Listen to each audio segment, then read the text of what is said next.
I got more options. Look at my grand bitch, I'm popping.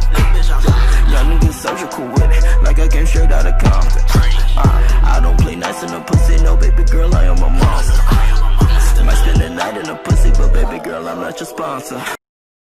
We hear from exhibition sources that it was the filmmakers behind The King of Staten Island who wanted to keep the movie as a premium VOD release, and not a simultaneous PVOD theatrical release this weekend.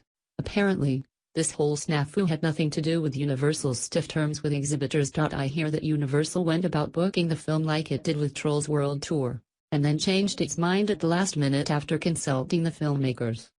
The reason why the whole stiff terms thing seemed odd is because Universal, more than any other studio right now, has the most feature product out there on screens, including Trolls World Tour, Invisible Man, The Hunt, and Focus features High Note. Wonder Woman 1984 jumps to October following Tenet's summer shift. We hear there's no there in regard to this news, but Universal had originally booked The King of Staten Island in around 100 theaters. There's close to 988 open this weekend, and then changed its mind at the last minute and pulled back the release, keeping it strictly relegated to its PVOD drop Friday.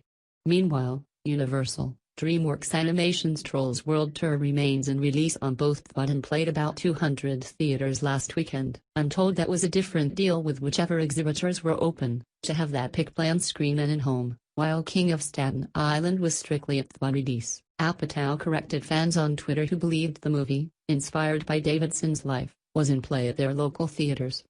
"It won't be playing there," he wrote. "It is a mistake. It is only on VOD."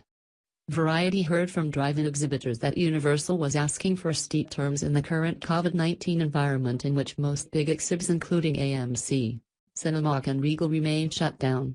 AMC, after saying that it would block all Universal releases should they continue to commit to a simultaneous PVOD and wide theatrical release, mentioned in its earnings call that the company remains in talks with the studio